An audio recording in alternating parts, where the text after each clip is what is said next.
para botar um pouco mais de energia, um pouco mais de entender, professor Sérgio Gabrielli. Estamos aqui com Márcio Félix, presidente da MP Energy e agora também presidente da ABPIP. Márcio, obrigada por estar aqui com a gente. Aliás, queria te dar parabéns, né? Amanhã toma posse como presidente da ABPIP. Então já começo perguntando que desafios você vai encontrar e que metas e objetivos da sua gestão. Bom, obrigado aí pela oportunidade. É um momento de bastante alegria. Como estou falando aqui, a gente vê o que é energia, se não alegria, a criatividade das pessoas, a motivação para fazer coisas novas. Então aqui a gente está na Bahia vendo um novo evento, já começando com um grande sucesso, com uma grande diversidade, seja dos patrocinadores, seja das empresas, né? Antigamente só tinha uma logo quase nos eventos, então a quantidade de logos faz uma festa. Então eu quero que a ABPIP, onde vai tomar posse amanhã, a gente consiga mostrar o mosaico de macacões com as logos das diversas empresas independentes, mostrando a nossa gente e com orgulho que tem de representar empresas de pequeno porte, de médio porte, até de um porte maior, empresas listadas em bolsas de diversos países, né? Nossos independentes aqui, seja aqui em São Paulo, mas no Canadá, na Alemanha, na Noruega, na Suécia e até na Austrália. Então a gente tem uma diversidade sobre todos os pontos de vista. Acho que um equilíbrio, uma tendência de equilíbrio, né, entre homens e mulheres, né? Embora as mulheres estão com muito mais energia, mais força, já estão desequilibrando o jogo no bom sentido, a favor delas, né? Então acho que é muito justo, Então a ABPIP entra nesse momento de consolidação, um começo de consolidação dessa indústria. A gente tem nos Estados Unidos cerca de 9 mil empresas independentes. Imaginar um número. No Canadá, só na cidade de Calgary, que é uma cidade petroleira, que tem uma cidade de 1,5 milhão de habitantes, tem cerca de 500 empresas independentes sediadas lá. O Brasil a gente ainda conta nos dedos. Então, a nossa NP Energy, a gente é uma iniciativa, a gente é sócio da ABPIP e a gente quer mostrar que é possível começar uma nova empresa e quem sabe chegar a ser uma Eneva da vida, uma 3R, uma PetroRecôncavo, para citar alguns dos nossos sócios.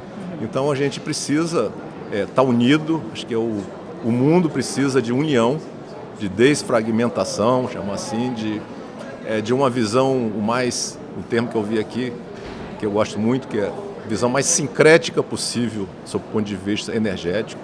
A gente está discutindo uma série de assuntos mundiais que às vezes não tem a ver diretamente com o Brasil, que a gente está fazendo aqui, mas tudo repercute em nós. Então, acho que a gente respeita e vive da diversidade do setor de petróleo e gás, suas conexões, sua transformação numa transição energética, com captura de carbono, com tudo que é com eólicas offshore, usando o conhecimento da indústria para fazer novas coisas.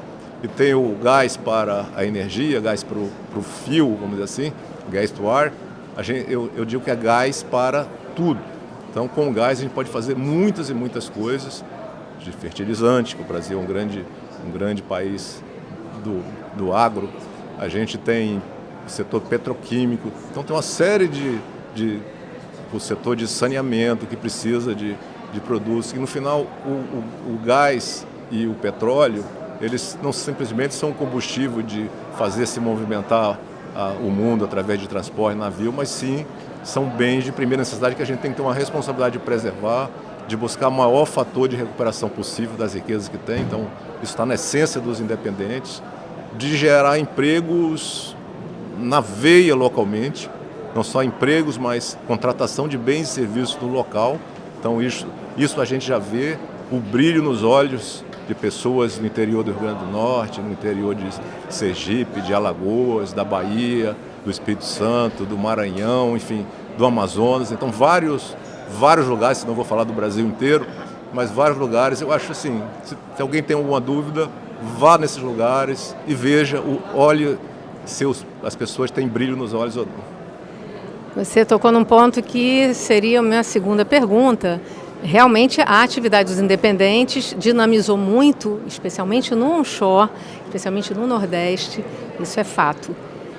A Petrobras parece que vai permanecer em 2 grandes polos, né? Polo Bahia Terra, Urucu, talvez ela continue.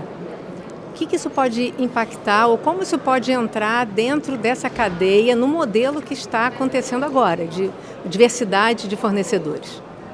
A Petrobras, eu diria, faz parte da diversidade. Então, lá na Amazônia tem basicamente Petrobras e um dos independentes. Então, a Petrobras é um gigante, mas um Eneva, nosso independente que está lá na Amazônia, também faz um papel nobre. Um dos campos que adquiriu da Petrobras, o campo de Azulão, vamos dizer assim, ajudou a viabilizar que os nossos irmãos de Roraima tenham energia em suas casas com vamos dizer, um modelo também híbrido que tem híbrido. O Brasil é o país do híbrido flex, então tem soluções. Então imagina transportar por 1.000 quilômetros, produzir gás no estado do Amazonas e transportar por cerca de 1.000 quilômetros para Boa Vista para gerar energia, substituindo o modelo anterior que era uma linha de transmissão que vinha da Venezuela.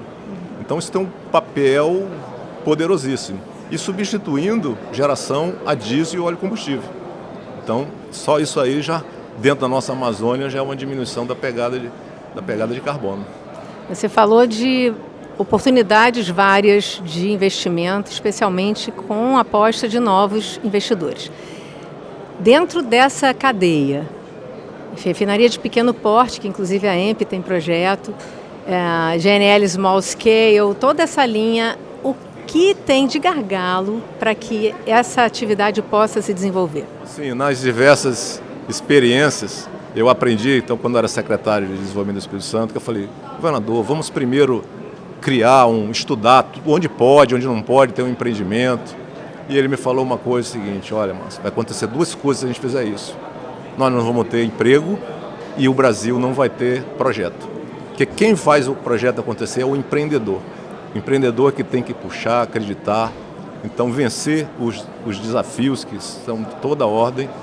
E o que a gente quer mostrar que é possível se empreender no setor de óleo e gás de uma maneira responsável, sustentável, né, caminhando para outras soluções. Então, que aplicações tem para o gás e o petróleo que a gente nem ainda considera? Mas o petróleo mesmo tem mais de 200 produtos derivados, farmacêuticos, de toda a ordem, que são de extrema necessidade. Todo mundo normalmente quer asfalto, e o asfalto, a maior parte é de petróleo. Então, isso a gente tem que trabalhar para. Então, as oportunidades são tão grandes que a gente tem que fomentar que os empreendedores criem essa solução. E a agenda regulatória tem que contribuir também. Sim, a agenda, vamos dizer assim, eu acho que no momento a gente tem que pensar assim, a estabilidade da agenda. A gente quer sempre avançar com a agenda, mas a não estabilidade, uma perturbação nessa estabilidade, às vezes é muito mais maléfica do que requerer a evolução que é necessária. A gente precisa de simplificação para uma série de coisas que são simples, mas que as regras às vezes são mais complexas. Então a gente precisa trabalhar e agora, dado que a regra é essa, né, como lá no futebol, a regra tem umas pequenas evoluções. Hoje tem VAR e o VAR é polêmico. Então, assim, veja que. Então eu entendo que a gente precisa conhecer as regras e procurar trabalhar para flexibilizá-las. Mudanças abruptas, sem ter uma discussão com a sociedade, isso causa tremores. A Agência Nacional de Petróleo, Gás e Biocombustíveis, ela, quando vai fazer qualquer mudança, propõe, ela coloca um documento em consulta pública por sei quantos dias, faz uma audiência pública, discute para lá, discute para cá. Então, quando o remédio é aplicado, ele já passou pela Anvisa. Tá certo. E a última pergunta. Como a transição energética é um tema do evento, aliás, é um tema de toda a nossa economia, como a transição energética entra no onshore e como a BPIP vai conduzir esse tema? A transição, vamos dizer assim, a gente vive em transição. Então, hoje se fala muito da transição energética. O entendimento, vamos dizer, mundial, assim, do que seria a transição energética, ele se modificou muito de antes da pandemia para cá. Entrou a pandemia, que ninguém sabia exatamente o que ia acontecer, nos primeiros meses, primeiros dias, ele disse assim, olha, o petróleo acabou, o pico de petróleo já acabou, já passou, e aí a gente viu que na retomada e conflitos internacionais, infelizmente, que mudou a geopolítica da energia, e a gente vê o paradoxo de um país como a Alemanha, tão defensor dessas questões, ter 25% da sua energia na base de carvão e, ao mesmo tempo, defendendo o carro elétrico. Mas o carro elétrico abastecido a carvão não é uma solução. Então a gente defende a análise do ciclo de vida. E cada lugar tem os seus desafios, sua realidade, e mais do que nunca a gente brinca na BPIP, assim, do ESG, que o S é a nossa prioridade. Não adianta a gente virar contemplativos e as nossas pessoas estarem morrendo de fome, sem emprego, sem perspectiva. Então, a atuação dos independentes, de uma forma responsável e descentralizada, está fazendo vir a luz nos olhos de muitos brasileiros e brasileiras.